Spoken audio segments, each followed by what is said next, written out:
Why did you leave London? So why did you leave London? What the man? Why did you leave London? You come to London of all places. Why? Why did you leave London? This question. If you've met me since I moved to Paris, it becomes pretty clear pretty quickly that this is one of my favorite topics to talk about. It was a grey, depressing winter morning in February 2024 when I decided my time in London had come to an end. I was walking down the drab, lifeless hallways of my company's office.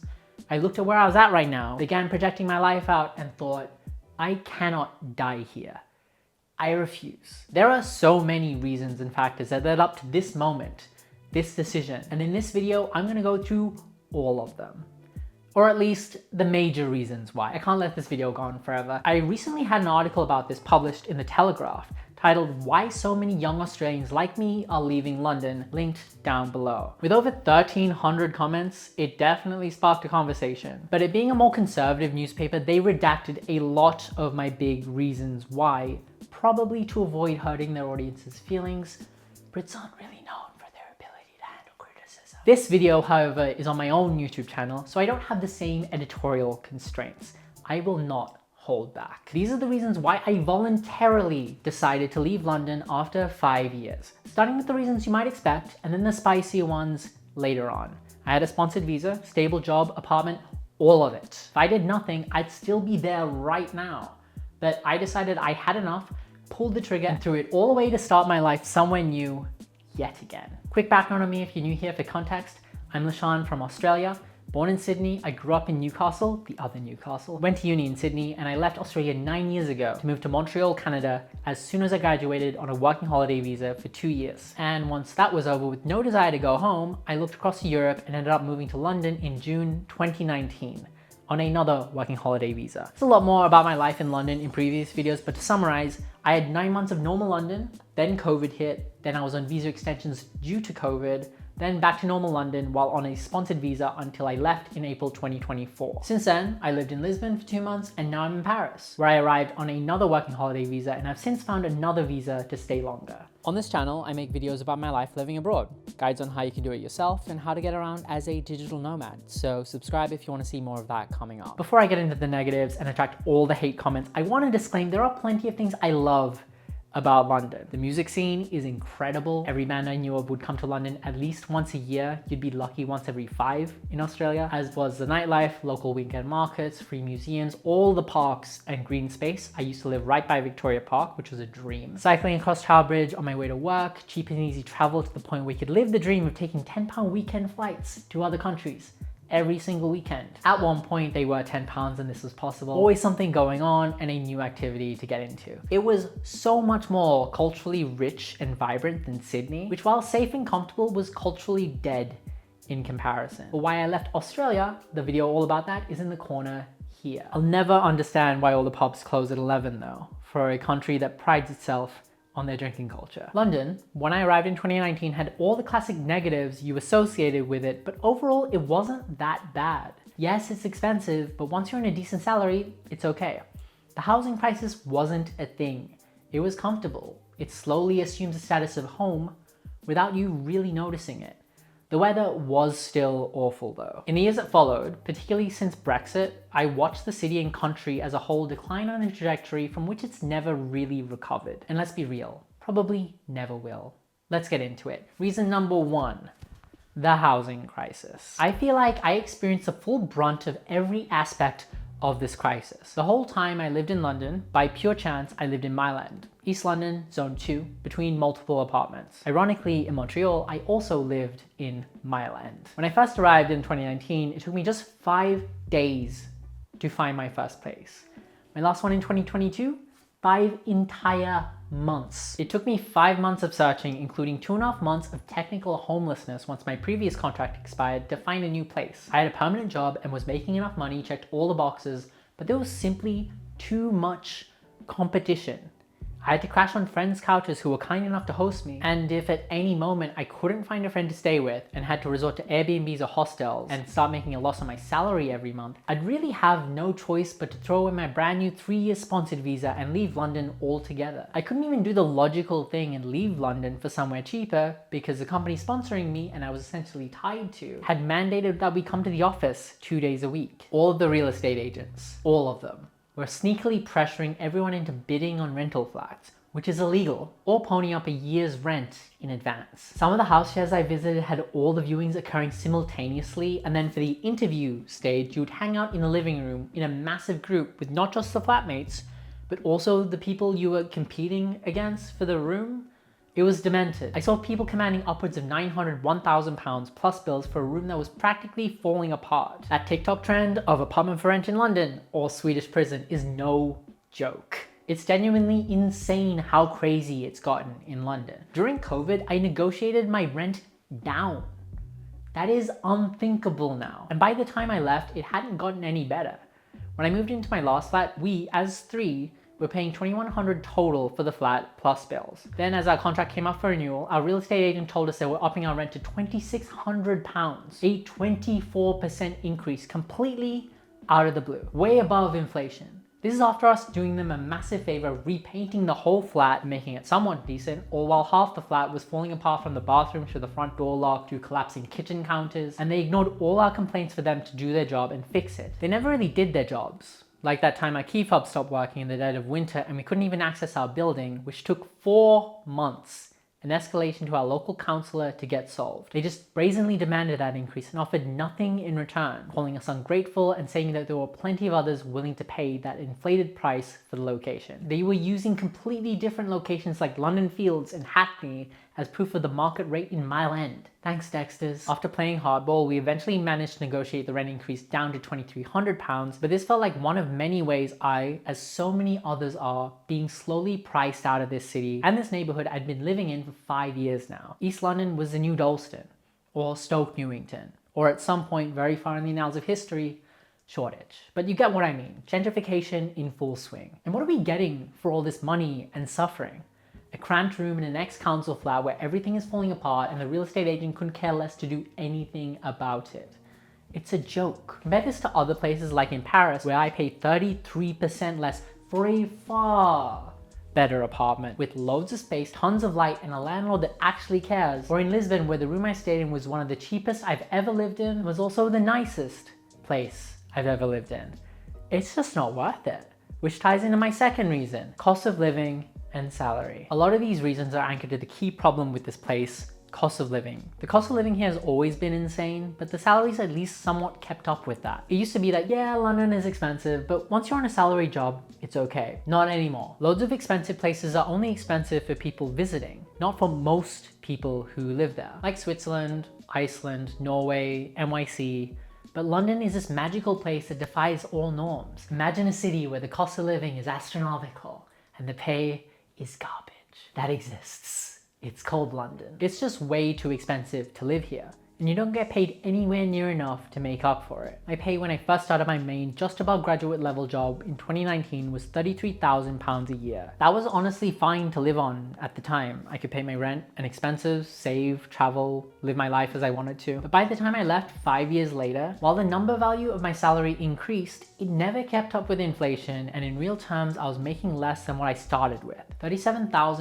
in 2024 is only $29,800 in 2019 money. Making less money, yet everything got so much more expensive. The inflection point was in mid-2022, where electricity prices skyrocketed for no reason but greed, capped prices my arse, as did groceries and all the rest of it. Suddenly I went from being able to save to making a loss on my salary every month. This is with me getting around via bike and not using the tube too much, cooking most dinners at home, and having my 2 days of work lunch at the cheapest/best food stall I found, £6 falafel wraps at Fitzrovia, I recommend. Once the worst of the inflation crisis had subsided, the government at the time, also the one now, liked to say that they got inflation under control and that everything is good now.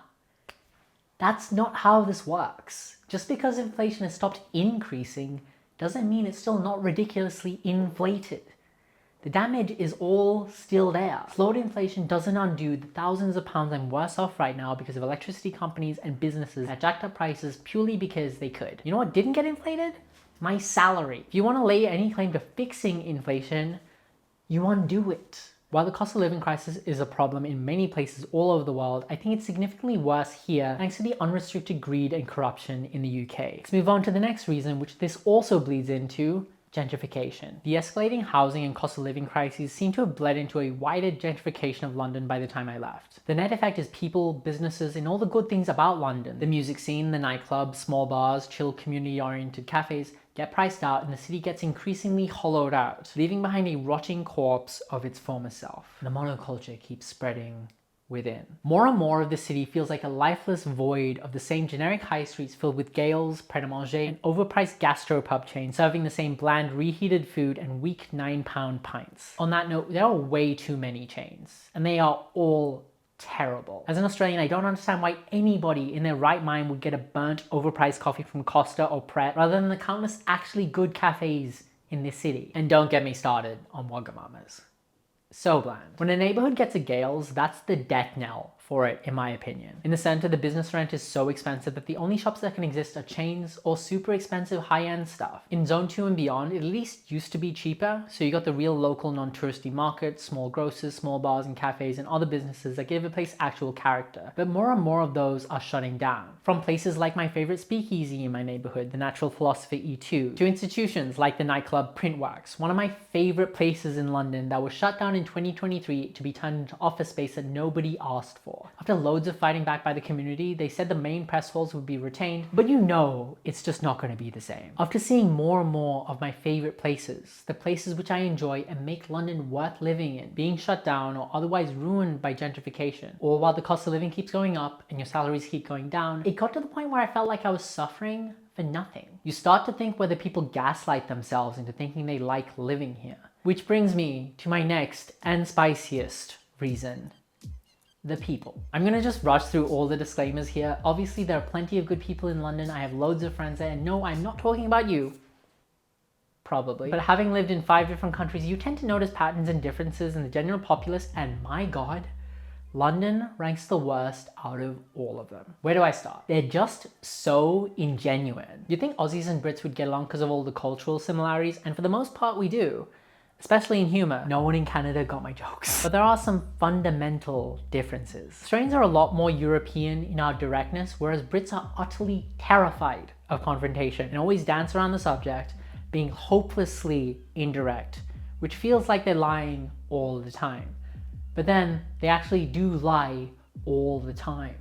They lie so much, it doesn't even seem to register with them. I worked in a bunch of British offices, from university admin to British engineering firms and project offices. You could never tell if a British coworker that was nice to you was stabbing you behind your back. I never had this with other international coworkers, whether they hailed from an Anglophone country or elsewhere. It creates friction in the workplace. I often felt like I couldn't trust a word British people said. I also stopped believing their restaurant recommendations, but that's more because they have no taste. This also bleeds into the fact that Londoners really aren't nice, just a very hollow form of polite. The only time that they're nice to you is when you meet them abroad or they're drunk. Parisians are way nicer in comparison. And no, I'm not saying that just to rile you up. You meet someone new and they'll say things like, we should get coffee sometime, or invite you over for dinner, or say, we should do this again, with absolutely zero intention of ever following through. That is not an invitation. It's just a meaningless platitude to make it appear like they're friendly. It's all bullshit. Why say anything? You can just say, it was nice to meet you through gritted teeth. It might be a lie, but at least there's no commitment behind it. They also just have no idea how to speak English.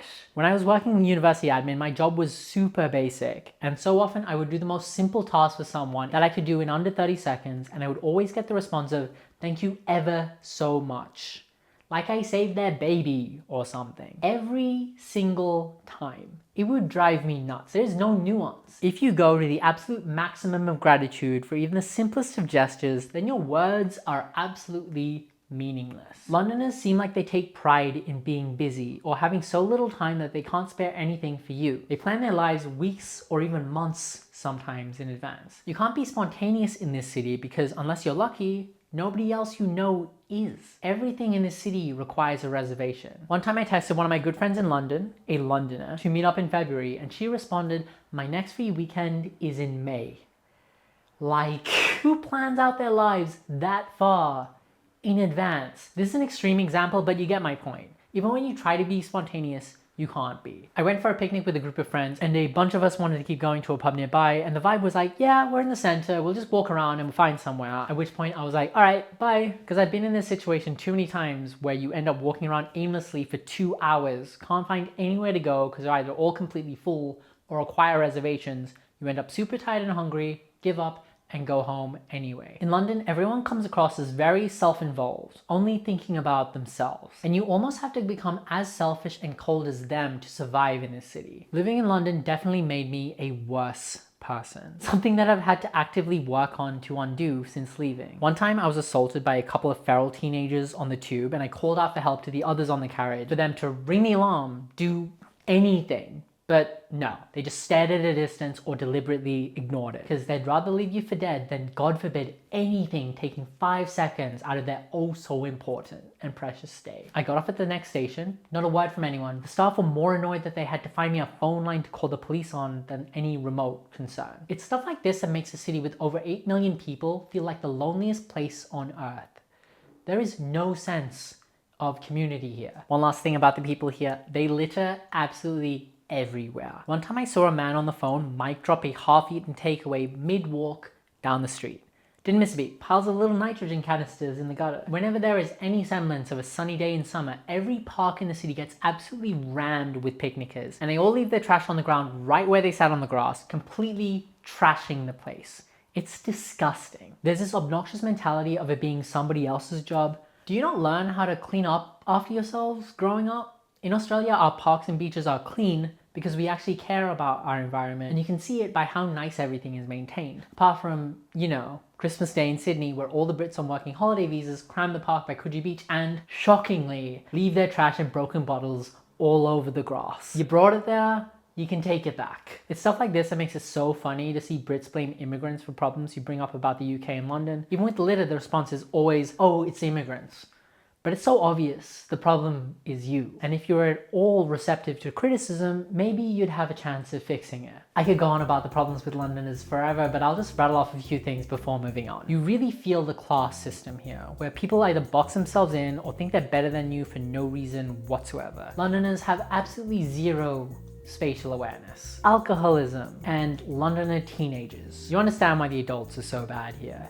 They are feral. Let me know if you want me to make a follow-up video with more reasons, because I would love to. Reason number 5, crime and the useless police. London, crime-wise, really isn't as bad as the media or online bots make it out to be. There are plenty of other, more dangerous cities out there. The whole thing about knife crime, yeah, it happens, but it isn't gonna happen to you. More between 2 teenagers. But the crime is still worse than any other city that I've lived in. And it comes to crimes that can affect you. There's the bike theft, which is rampant. I was once in a cafe and saw someone try to cut through a bike lock in broad daylight before getting chased away by the owner. And also the phone theft. The phone theft is crazy. I know quite a few friends and friends of friends that have been victims of it, and I was even the target while walking home once. A dude on an electric bike speeding on the footpath way too close to me in the middle of the night, and thankfully I put my phone away just in time. And the problem with it is that the police just do not care at all. Unless if you're a grandma at a protest, then they'll bring a dozen police officers to detain you. They've started to get on top of it recently because of all the bad press they, the Met, and the city are getting, but it's too late. These crimes keep happening, and the criminals get more and more brazen because they know the police won't do anything about it. And people lose trust in the police to do anything, meaning they don't even bother reporting it, because when you do, nothing happens. Then it gets underreported, and then the police use that as an excuse to continue doing nothing because according to the reports, it doesn't seem that bad. The net effect is people feel less safe and criminals feel untouchable. It's a downward spiral. The only decent police in the city are the British Transport Police, who in my experience have been very good at their jobs and do whatever they can to move your case forward. Combine this with the excessive police presence at peaceful protests, and you have this situation where you're in a police state but you feel less safe overall. They're not there to protect you. They're there to protect the rich and their interests. Recent events in Sydney aside, Sydney, Australia feel a lot safer overall compared to London. Pickpockets aren't really a thing. You can walk through the city at 2 a.m, 4 a.m. and feel totally fine. It wasn't until I left Australia did I learn not to carry my wallet in my back pocket. Montreal also felt much safer, as does Lisbon and even Paris. Reason number 6. Anti-immigration sentiment. Again, I have to preface this by saying this isn't about London, but more the UK in general. I didn't experience much of any racism in London. It's more structural, built into the systems and in the political conversation. It starts before you even arrive in the UK with the immigration healthcare surcharge. This fee you have to pay for each year of your visa, all up front, touted by the Tories as a way to get those lazy immigrants leeching off the NHS to pay up when apparently they give nothing back. But we do give back. We all pay taxes because living here is expensive and we gotta work to make ends meet. Our visa cards are clearly marked with the words "No public funds." The IHS used to be free for Aussies and Kiwis, but then in 2016, Theresa May was like, yeah, nah, and then made us pay for it. It cost me a total of £600 for 2 years when I arrived in 2019. Now it's £1,552 for the same thing, thanks to successive governments jacking up the price more and more. And that's on top of the income tax and national insurance we're already paying into the system. Double taxation much? Now that Starmer and Labour is in, that's remained in place. Thanks, Keir. For people going all the way to citizenship, those fees become astronomical.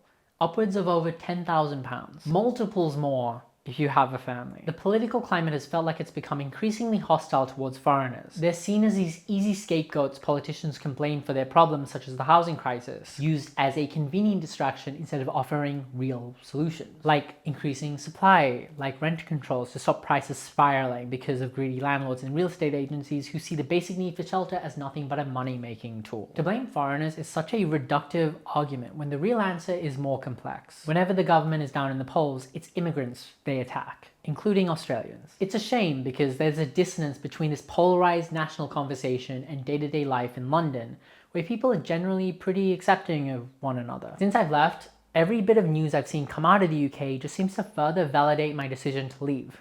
Only regret is that I didn't pull the trigger sooner. There's the rise of Farage's Reform Party, and perhaps even more disappointingly, Starmer's Labour government thinking the solution is to turn into them. Didn't they win a 5-year term a year and a half ago? The announcement of them changing the requirement for leave to remain, permanent residency, from 5 years to 10 is absurd.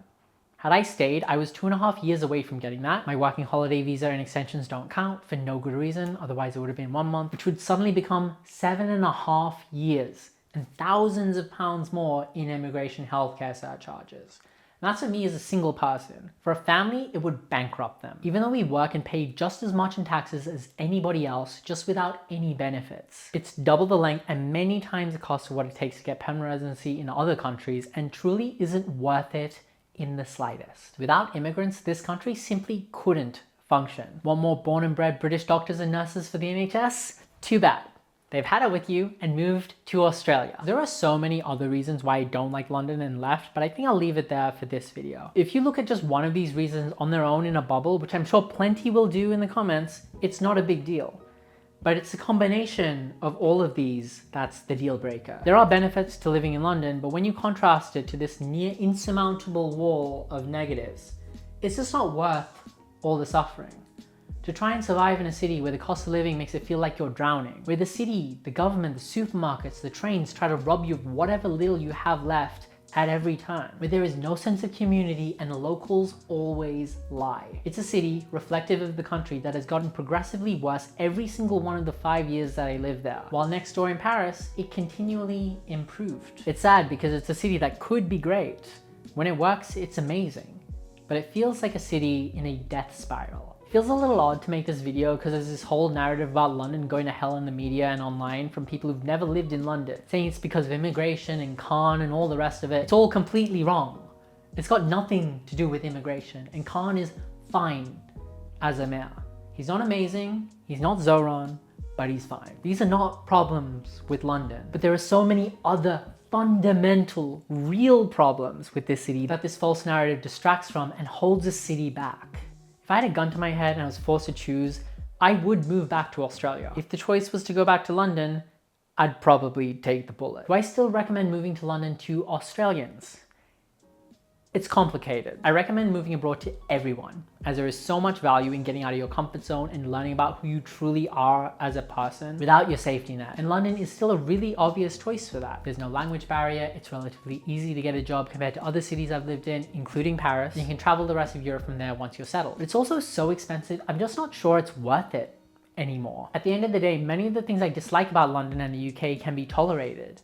It's a cost of living that was a main driver for me to leave when I did. I am so much happier in Paris, and leaving London is the best thing I have ever done. If you have another language under your belt or the desire to learn one, I say you're better off somewhere else in Europe. But if not, then the answer is yes, but only because you have no other option. And if you have a lot of savings at the ready. Okay, that's it for this video. Like the video and subscribe if you enjoyed. If you live in London or recently left London, I'd love to hear about your experiences in the comments down below. And I'll see you in the next one. Lashan out.